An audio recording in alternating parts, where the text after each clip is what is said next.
네, 여러분 안녕하세요. 한국경제신문 노유정 기자입니다. 저희 오늘은 경기도 부천에 왔는데요. 조금 특별한 임장을 하러 왔습니다. 저희 지금 홈플러스 부천 상동점 앞에 서 있는데요. 최근에 홈플러스가 기업 회생 절차에 들어가면서 좀 이슈가 많이 됐죠. 쉽게 말해서 돈 없다, 부도 위기다 하고 SOS 요청을 한 건데요. 이 기업 회생의 여파로 홈플러스 점포들이 대규모 폐점할 거라는 우려가 좀 나오고 있습니다. 쉽게 말해서 부지를 팔아서 돈을 버는 일명 자산 유동화 작업을 할 거라는 거죠. 근데 사실 이 홈플러스가 몇 년 전부터 알짜 점포들을 폐점하고 매각하는 작업을 계속 해왔거든요. 그래서 오늘은 이미 팔린 점포들이 어떤 모습을 하고 있을지 희망편과 절망편 각각 보여드리도록 하겠습니다. 한번 가보실까요?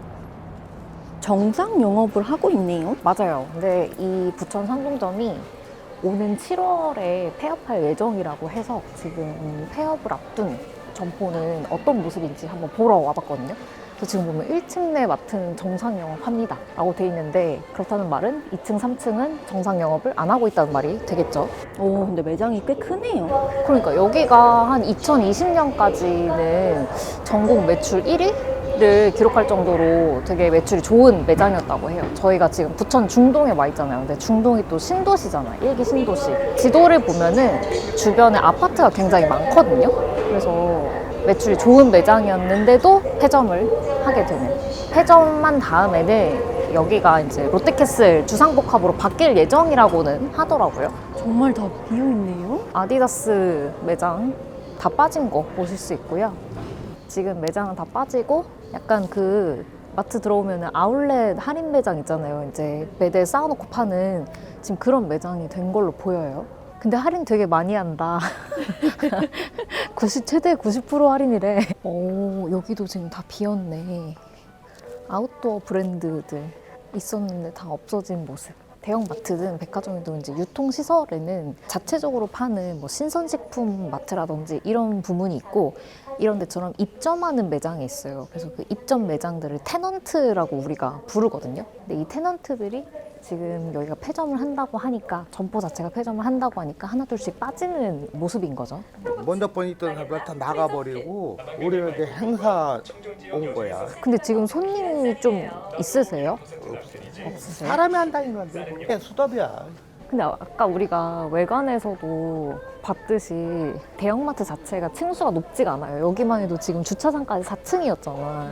근데 부지는 이렇게 넓은 면적의 부지를 쓰고 있단 말이야. 그래서 이제 건설사들이나 뭐 부동산 개발사들 입장에서는 이렇게 넓은데 층수는 낮아서 조금 비효율적으로 사용되고 있는 마트 점포를 이제 매입을 해서 주복으로 개발을 하면 좀 더 이득을 많이 얻을 수 있다, 이런 거죠. 근데 이것도 문 닫은 거였나? 닫은 거 맞나 봐요. 떡볶이 가게인데 테이블이 없어요. 아, 그러네. 국물 떡볶이 가게였네. 아, 여기가 지금 나가고 시설이 없어도 할 수 있는 게 잠깐 들어와 있나? 봐봐, 여기 지금 정상 영업 중이라고 돼 있어. 그러니까 딴 데는 대부분 문을 닫았다는 거겠지? 쓸쓸하다. 진짜 여기는 다 문 닫았다. 약국도 없어졌고 창고 대방출. 근데 이 홈플러스가 2015년에 MBK 파트너스 사모펀드 MBK 파트너스한테 인수가 됐잖아요. 그러고 나서 이 알짜 점포들을 폐점하고 매각하는 사례가 굉장히 많았어요. 근데 이제 이번에 기업 회생 절차에 들어가고 나서 새롭게 뭐 밝힌 계획은 없지만, 그 전에 이미 밝힌 앞으로의 폐점 계획이 있거든요. 지금 운영 중인 126곳 중에 9곳을 폐점하겠다는 계획인데요. 이 부천 상동점 말고도 뭐 동대문, 안산, 대구 등등 전역에 있습니다. 근데 이 폐점 계획이 확산될 수도 있어요. 우리가 지금 티맵프, 티몬 그리고 위메프도 기업 회생 절차를 밟고 있거든요. 근데 이게 소위 말해서 제 능력으로는 이 빚을 다 못 갚겠어요. 좀 도와주세요 라는 거거든요. 그래서 보통 기업 회생을 하면 채무가 동결이 돼요. 이자를 안 내도 된다는 뜻이지. 근데 부동산 자산은 좀 위험합니다. 저희가 홈플러스 기업 회생을 이 집코노미 채널에서 다루는 이유인데요. 지난해 메리츠 금융그룹이 이 홈플러스 MBK 파트너스 쪽에다가 1조 2천억 원 가량을 빌려주면서 이 홈플러스의 부동산 자산을 신탁 방식으로 담보를 잡았어요. 근데 이 신탁 방식은 기업회생이라고 봐주지 않습니다. 쉽게 말해서 홈플러스, 메리츠금융, 그리고 신탁사 이렇게 세 곳이서 계약을 하는데요.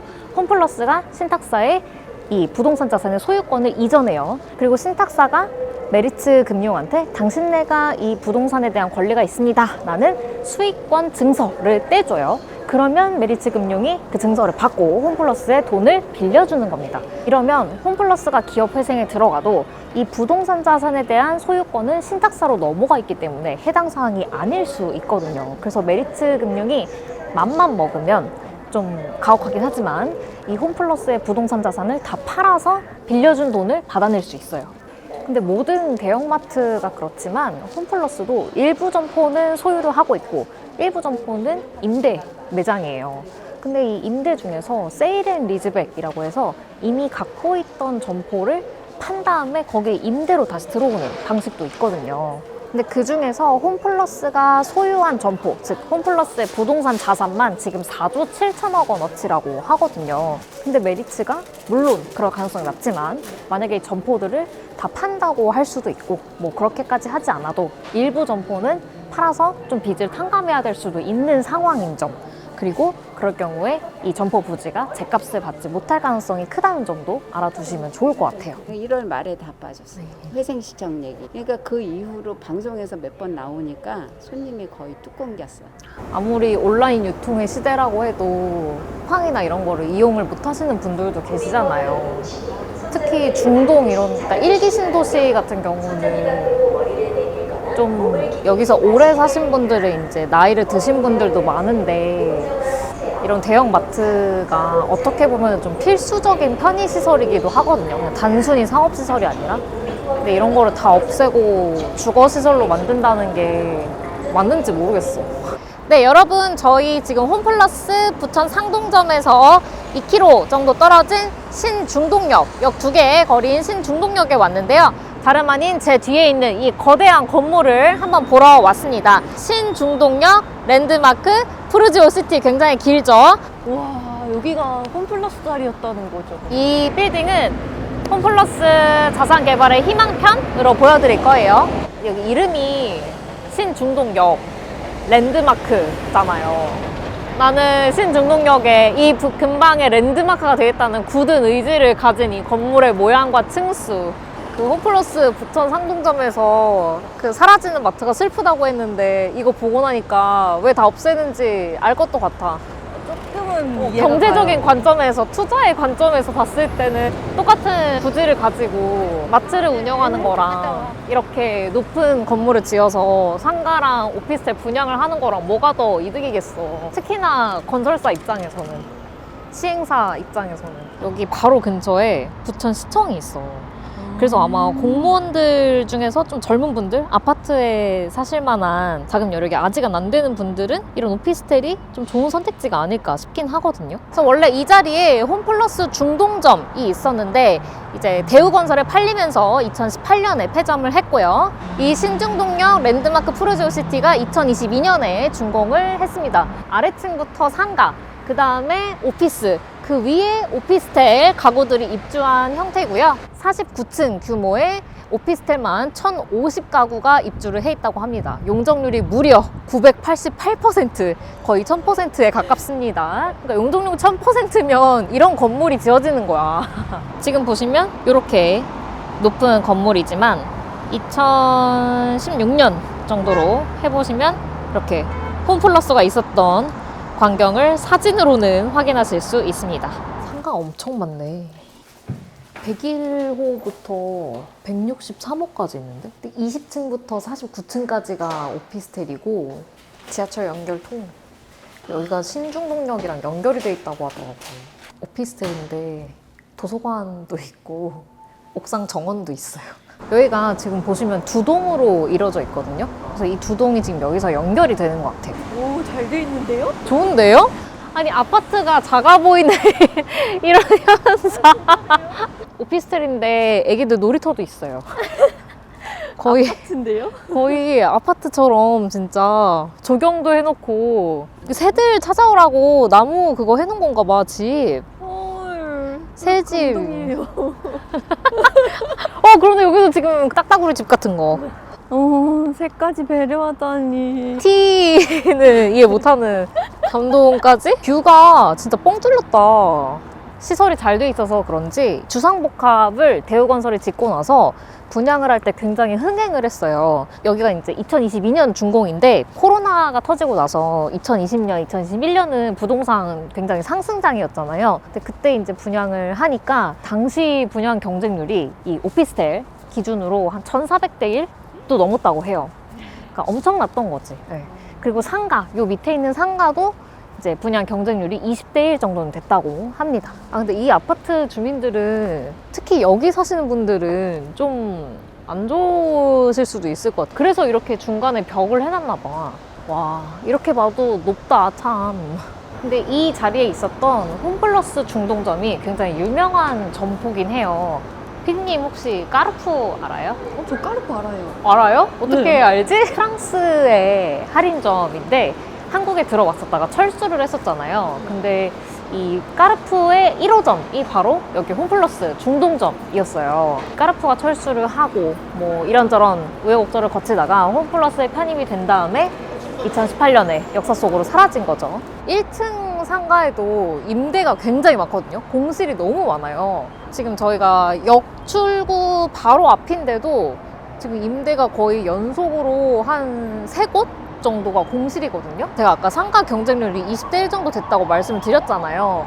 건설사인 대우건설은 이득을 많이 봤을 텐데 그때 분양 받거나 아니면은 그 다음에 이제 손바뀜이 일어나서 이 상가를 매매를 하신 분들은 좀 마음을 썩이고 있지 않을까 이런 생각이 들어요.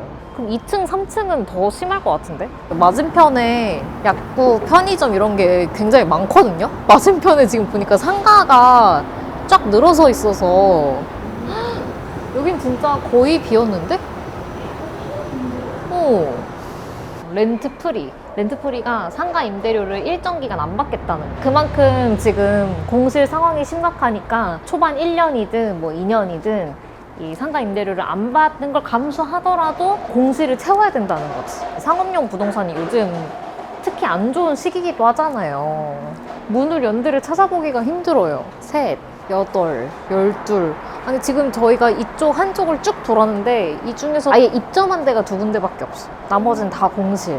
근데 2022년에 준공을 했으면 지금 벌써 못해도 2년 반은 됐을 거잖아요. 2022년 말에 준공을 했다고 해도 근데 2년 반 동안 상가가 이렇게 안 차는 거는 100번 양보해서 2층은 우리처럼 이렇게 들어오는 사람만 볼 수 있지만 1층은 그냥 지나가다가 역으로 가는 사람들이 뭐 아파트 단지에서 역으로 오는 사람들도 그냥 지나가다가 커피 마시고 밥 먹고 할 수 있는 공간인데 이렇게 임대가 많은 건 난 좀 문제라고 생각해. 진짜 이 재건축의 유일한 승자가 대우건설이 아닐까 싶은데요. 마지막 3번째 장소에 나와 있는데요. 홈플러스 부지 개발의 절망편 9 홈플러스 안산점입니다. 본 시설은 영업이 종료되었다. 현재 철거 예정이다. 이렇게 나와 있잖아요. 근데 여기가 영업이 종료된 게 벌써 2021년이거든요. 폐점이 된 게. 근데 그 이후부터 지금까지 계속 철거가 안 되고 지금 이렇게 폐건물로 전락을 해버린 거예요. 펜스 세운 거를 이렇게 고정을 했잖아. 고정한 끈이 녹슬었어. 건물이 녹슬고 약간 빗물에 젖고 약간 이런 흔적들은 많이 보이고 진짜 황량하다 이렇게 보니까. 여기 지금 보시면 홈플러스와 시외버스 터미널 정류장이거든요. 홈플러스의 흔적이 남아있는. 선배, 오늘 혹시 뭐 깜빡한 거 있지 않으세요? 퀘스트가 없었어요. 후달달. 전 오. 고민 따위 하지 않습니다. 과거 사진 보고 지점 맞추기? 이 2장이 전부 다 2010년도 거리뷰를 캡처한 거거든요. 어떤 사진이 바로 지금 저희가 보고 있는 이 구 안산점의 홈플러스였을지 한 장을 골라주시면 됩니다. 진짜 어려운 걸 골라왔네. 둘 중에 나머지 하나는 어디예요? 중동점. 여기로 하겠습니다. 맞은편에 롯데백화점이 있었단 말이죠. 근데 여기도 지금 롯데가 살짝 보이거든요. 중동점, 안산점. 틀리셨습니다. 왜지? 지금 선배가 딱 들고 계신 게 안산점이에요. 아, 여기가요? 주위의 풍경도 다 전혀 새로운 풍경으로 바뀌고 해서 아, 이런. 여러분 죄송합니다. 다음번에 하지만 여러분도 맞추시기 쉽지 않으셨을 거예요. 우리 지금 홈플러스 삼거리에 와 있어. 홈플러스는 없어졌지만 홈플러스의 흔적만 남아있는. 지금 보시면 저희 근처에 아파트 단지들이 굉장히 많이 보이거든요. 그래서 이 안산점이 전국에서도 매출이 굉장히 높은 상위권 점포 중에 하나였다고 해요. 근데 이제 2020년에 부동산 개발 회사인 화이트 코리아라는 곳에 이제 매각이 됐고 이제 폐점이 되었는데, 근데 이 화이트 코리아가 이 구 홈플러스 안산점을 개발을 하겠다라면서 내놓은 계획이 49층짜리 주상복합 시설을 만들겠다 이런 거였거든요. 근데 저희가 보고 온 홈플러스 부지 개발의 희망편 신중동역 랜드마크 푸르조시티 있잖아요. 거기도 49층짜리 이 주상복합 시설이었잖아요. 물론 이제 대우건설에게만 희망편이긴 했지만 어쨌든 간 삐까뻔쩍한 초고층 건물로 탈바꿈을 했는데 여기는 아직도 이렇게 버려져 있는 거죠. 화이트 코리아 홈페이지에 들어가 보면 이 안산 홈플러스 개발 사업에 대해서 뭐 공사 기간도 미정이고 조감도도 지금 준비되어 있지가 않아요. 그리고 화이트 코리아 측에 제가 이제 문의를 해봤더니 아직 구체적인 계획은 없다라고 하더라고요. 근데 저는 그 중동점이랑은 얘기가 좀 다른 것 같아요. 왜냐면 거기는 바로 역 앞이었잖아요, 일단. 근데 여기는 일단은 지금 여기 가까이에 없어요. 버스터미널 같은 거는 옆에 있다고 하는데 지하철역으로 걸어서 여기서 한 20분 정도 걸린다고 하고, 그리고 지금 보시면 이렇게 신축 혹은 준신축으로 보이는 고층 아파트들이 굉장히 많거든요. 주상복합을 만들면 사람들이 많이 살까? 라는 생각이 좀 들기는 해요. 여기에 지금 다른 편의시설도 뭐 엄청 많이 보이진 않는다. 물론 맞은편에 롯데마트가 있긴 하지만요. 저 빌라 주민분들은 지금 바로 옆에 있었던 대형마트가 지금 갑자기 한 4년째 방치되어 있는 폐건물이 된 거잖아요. 그러니까 저분들은 얼마나 또 답답하겠어. 피해대책위원회를 또 만드신 것 같은데요? 완전 뷰가 이 폐건물인 거잖아요. 그러네. 혹시 여기 폐건물이 이제 계속 남아있는 거에 대해서는 좀 주민분들은 어떠세요? 어두우니까 사람들 인적이 없어 약간 좀 그런 거 있고. 피해 대책이 현수막에 붙어 있어가지고. 아, 근데 이걸 주민들이 이제 뭐 조망권이나 소음 같은 거에 대해서 저희도 여기서 이제 몇 번 회의를 했어요, 동사무소에서. 조금 그래서 보상을 받아야 되니까 주민 입장에서. 공인중개사 원래 상호를 잘 공개하진 않지만 이렇게 홈플러스의 흔적은 남아있는.